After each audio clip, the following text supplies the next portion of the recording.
نحمدہ ونصلی ونسلم علی حبیبہ الکریم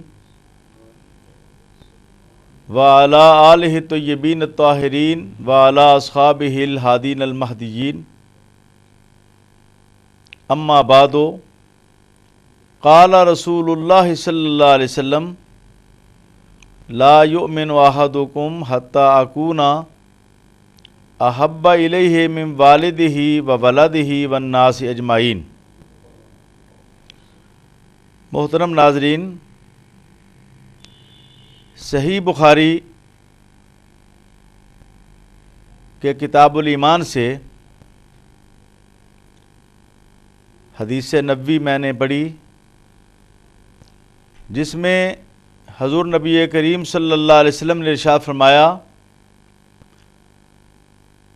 تم میں سے کوئی شخص مومن نہیں ہو سکتا جب تک کہ میں اس کے نزدیک اس کے والد، اس کی اولاد اور تمام لوگوں سے زیادہ پیارا نہ ہو جاؤں۔ اس حدیث مبارکہ میں حضور نبی کریم صلی اللہ علیہ وسلم نے اپنی محبت کو مسلمانوں پر لازم کر دیا ہے۔ اس سے پہلے ہم نے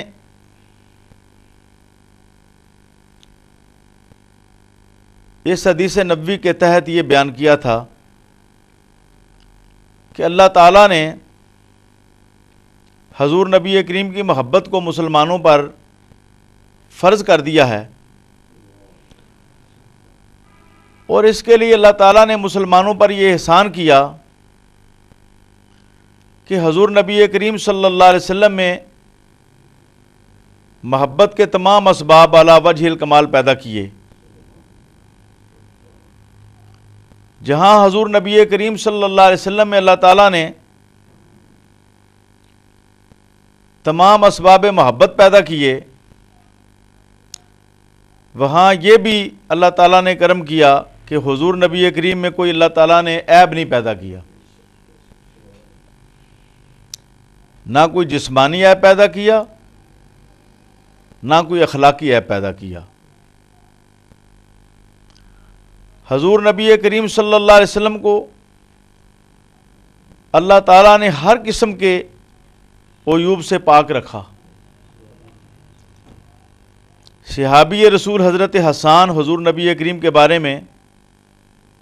آپ کی موجودگی میں عرض کرتے ہیں، خلقت مبرأ من کل عیب کأنک قد خلقت کما تشاء۔ اے پیارے نبی اکرم صلی اللہ علیہ وسلم، آپ ہر عیب سے پاک پیدا کیے گئے،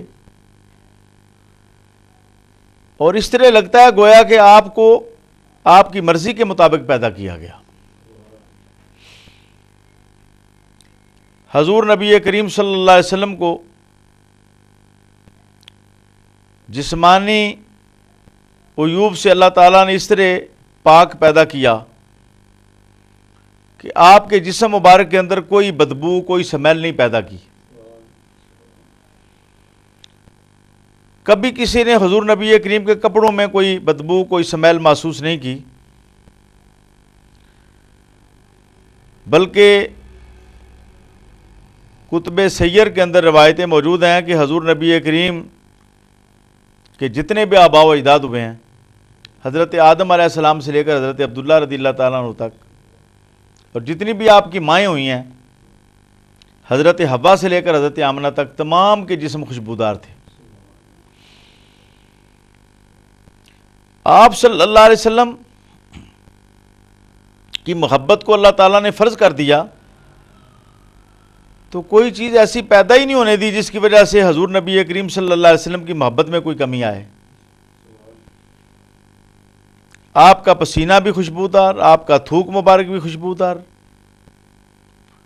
حتیٰ کہ حضور نبی کریم جس مقام پر پیشاب کرتے ہیں وہ جگہ بھی خوشبودار۔ کئی روز تک شاہ عبدالحق محدث دہلوی رحمۃ اللہ تعالی علیہ فرماتے ہیں مدارج النبوہ میں آپ کی سیرت بیان کرتے ہوئے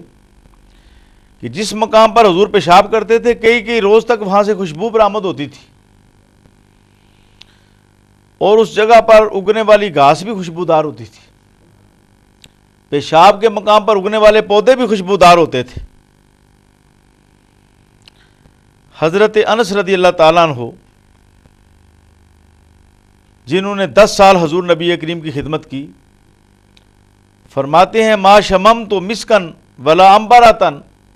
اطیب من رائحۃ رسول اللہ صلی اللہ علیہ وسلم۔ فرماتے ہیں کوئی کستوری، کوئی عنبر حضور نبی کریم کے جو جسم مبارک کی خوشبو تھی اور آپ کے پسینہ مبارک کی خوشبو تھی، اس کا مقابلہ نہیں کر سکتی کوئی خوشبو۔ حضور نبی کریم صلی اللہ علیہ وسلم آپ کا جسم مبارک کتنا لطیف تھا اور اللہ تعالیٰ نے آپ کو اتنا حسن عطا کیا ہے کہ آپ کا سایہ نہیں تھا۔ امام بخاری و مسلم کے دادا استاذ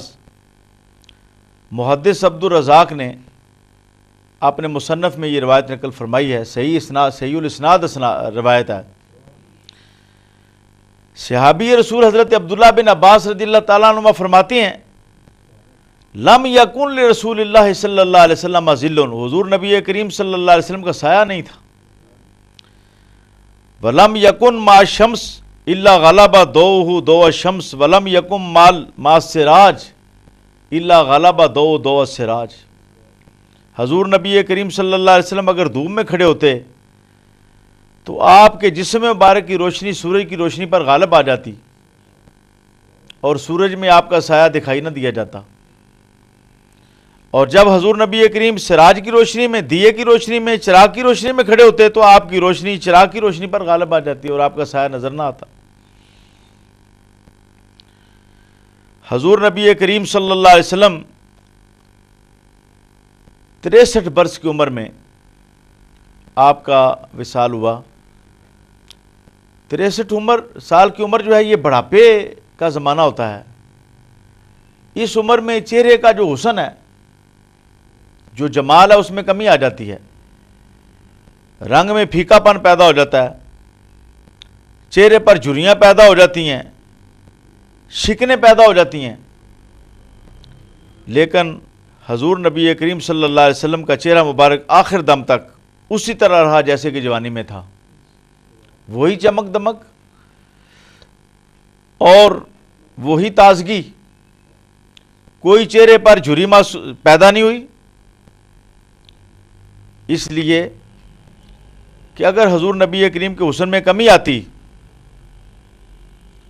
تو پھر شاید کوئی شخص کہتا کہ حضور نبی کریم سب سے زیادہ حسین نہیں ہیں،